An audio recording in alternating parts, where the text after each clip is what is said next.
diplomatic pressure on Pakistan so that Pakistan should not escalate it further. And at the same time, we stopped all the direct or indirect trade with Pakistan. Close the borders as well, close the checkpost as well, whether it is Atari or Kartarpur. And since this time, we had to mount an even more credible offense, assault on Pakistan. That is why this time it was more targeted at the terror camps, and we have said that these attacks were non-escalatory in nature. We did not attack the military establishment of Pakistan. We attacked only the terror camps, which are stationed in Pakistan-occupied Kashmir and in the heart of Pakistan. And what is the origin of this right of self-defense? Let me take you back to 1837, when there was a Canadian rebellion. Canadian rebellion? These rebels from Canada, they used US steamer Caroline. Why? To transport arms from the US side to Canada. Canada was under the control of the Britain. Then what British forces did, while they were crossing New York, they attacked and burned this Caroline, this steamer, which also killed one American. This led to diplomatic tussle between United States and Britain. And a few years later, in 1841, what US Secretary of State Daniel Webster said, he propounded or formulated this Caroline standard for self-defense. And what is this self-defense?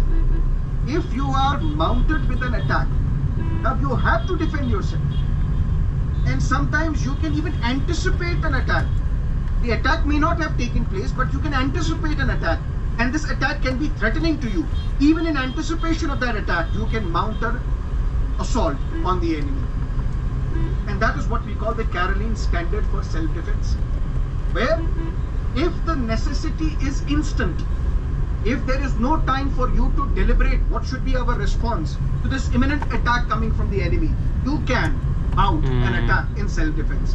And this is what was used by United States as well. When 9/11 attacks took place, the United States said, we are acting in our self-defense and we will mount a war on Afghanistan because Afghanistan is housing Osama bin Laden, who is the mastermind of these 9/11 attacks. So a country acting in self-defense is legitimate. And this time India was acting in the self-defense. Why? Because there was a clear attack coming from Pakistan in the form of Pahalgam. What are then the options available with Pakistan? What Pakistan can also do? One, Pakistan may also retaliate. Retaliate how? Maybe use its air force to cross the line of control and hit military targets in India. If that happens, then it may lead to a full-blown war between India and Pakistan, because that would be an escalation ladder of a different level.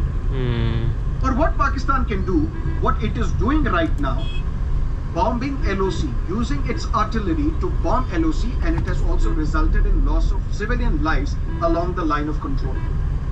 Or what Pakistan can still do, it's wage war through 1,000 cuts.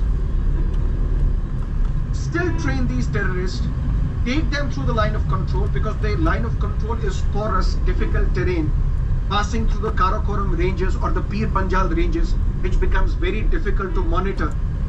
And sometimes even through the harsh winters, these terrorists, they enter the line of control and then launch attacks on the Indian population and the military establishment.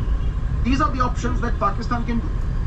But at the same time, international community has to come together and put different pressure on Pakistan. One, that it has to take credible steps to dismantle the terror infrastructure on her soil.